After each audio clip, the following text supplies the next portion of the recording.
Good afternoon, I'm Shawnee Yao, and this is One News Now.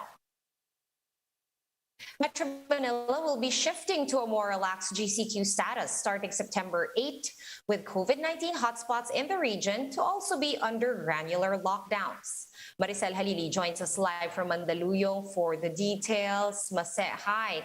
Has the IATF already released the final guidelines for the granular lockdowns that will be happening on Wednesday here in the NCR?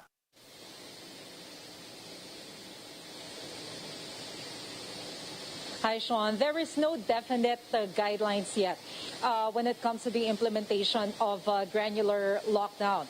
All we know so far is that they are planning to implement a pilot testing or a pilot test of the implementation of the granular lockdown here in Metro Manila on September 8th. The members of the IATF will still have to talk about the guidelines, so they are finalizing it. Secretary Roque said that he may announce the final guidelines either this afternoon or tomorrow. All right. Will this granular lockdown, or can we expect this granular lockdown to be any different from the granular lockdowns that have been in place in some areas in the NCR since the beginning, or will we be adopting guidelines from how these lockdowns have been implemented?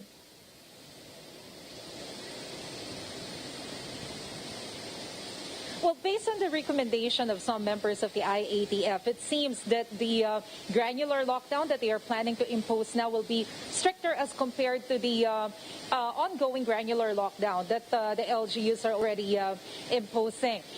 Based on the initial recommendation, Secretary Roque said that this time, even the authorized persons outside residences cannot go outside of their houses.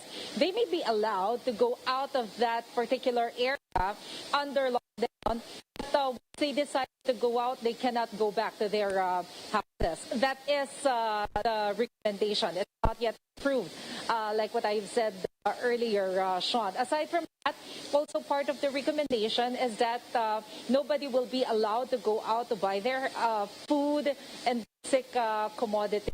So there will be particular representatives or probably officials from their barangay or particular unit who will distribute the food for those who will be affected of this granular lockdown. Secretary Roque said that once they impose granular lockdown, it doesn't necessarily mean that it will be imposed per barangay. It can be per street or it can be per building or houses. It will depend on the decision and the recommendation of the local officials. All right, and I understand there are pilot runs happening right now. And how long will these so-called pilot run of granular lockdowns be taking place, Mase?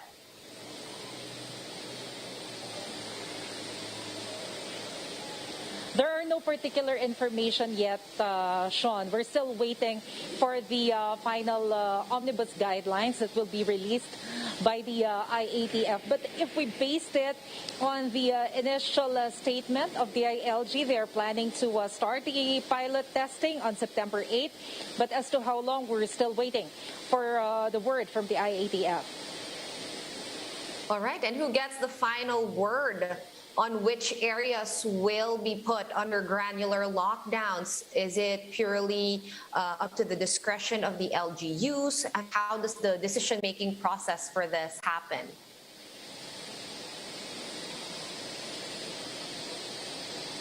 The parameters on deciding what particular areas will be undergoing granular lockdown will still be based on the omnibus guidelines that will be released by the IATF. All right, and will there still be APORs or authorized persons outside of residences within these areas covered by a granular lockdown? And if so, will they still be allowed concessions like going out to buy necessities, etc.?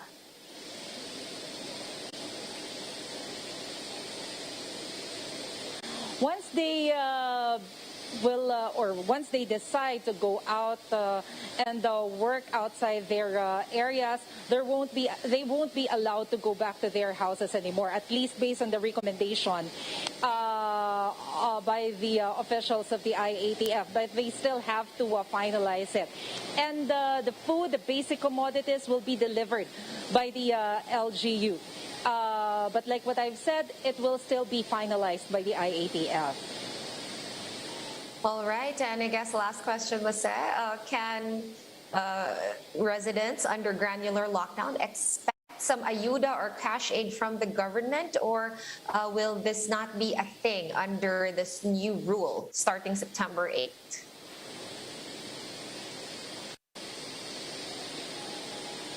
Well, Sean, according to Secretary Roque, we will provide assistance, financial assistance to those who will be affected by this granular lockdown. So maybe we can still expect ayudas for those who will be affected. All right, that's good to hear. And is the government expecting that the implementation of granular lockdowns will be more effective in curbing the transmission?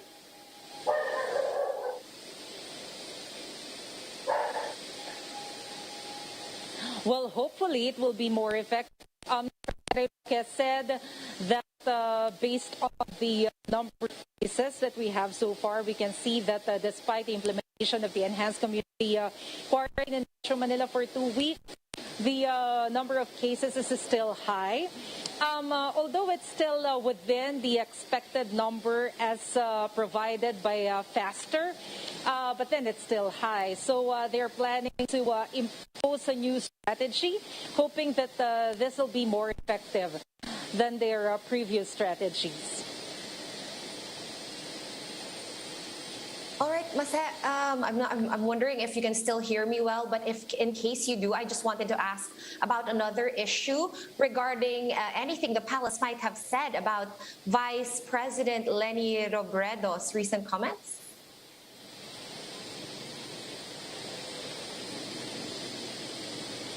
Well, Secretary Roque said that it's political season right now, so he expects that those personalities from the opposition, including Vice President Leni Robredo, will say something about the or something negative about the programs of the government because of politics. And this is also the same statement that he gave on the recent statement of Mayor Isko Moreno.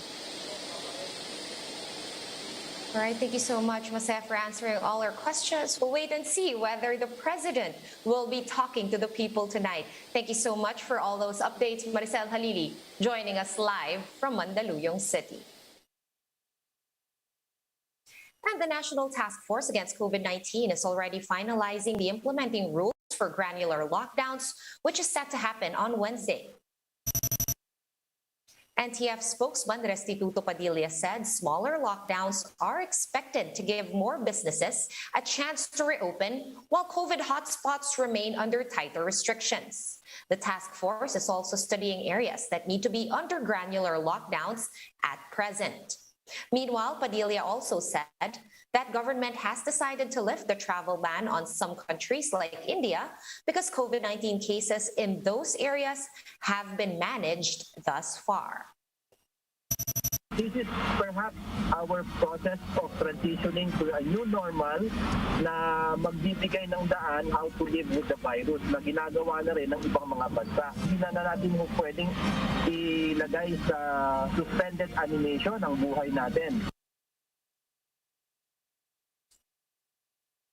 And the highly transmissible Delta COVID variant is now present in all 17 regions in the country. This is after the health department reported 279 additional Delta variant cases today, pushing the total number of Delta cases to over 2,000. Out of the new reported cases of the Delta variant, 245 are local cases, 21 are from returning Filipinos, while 13 are still under verification. Also, out of the 279 new Delta cases, the NCR had the highest number of infections with 51. 35 others were from Calabarzon, 24 from Central Luzon, 22 from Northern Mindanao, and 19 from the Bicol region. 17 new Delta cases were also found in both Ilocos and Cagayan, 14 more from Eastern Visayas, and 10 in Davao. 9 Delta cases, meanwhile, were recorded in Mimaropa, 5 in Central Visayas and in BARMM, 3 in Western Visayas, and 1 in Zamboanga. Aside from all that, the DOH also found 28 new Beta variant cases, 29 Alpha cases, and 13 P3 variant cases.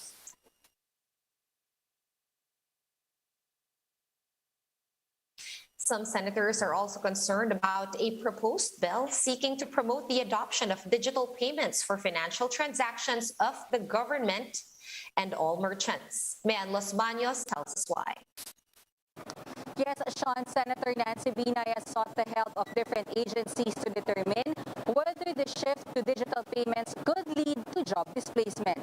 Senator Binay said that although she is supportive of Senate Bill 1764, she is concerned of the possible job loss that could come from this, especially amid the pandemic.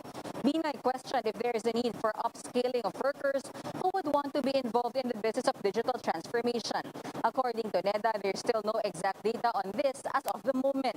But given that there is pandemic, NEDA said the country should push more to advance upskilling of workers.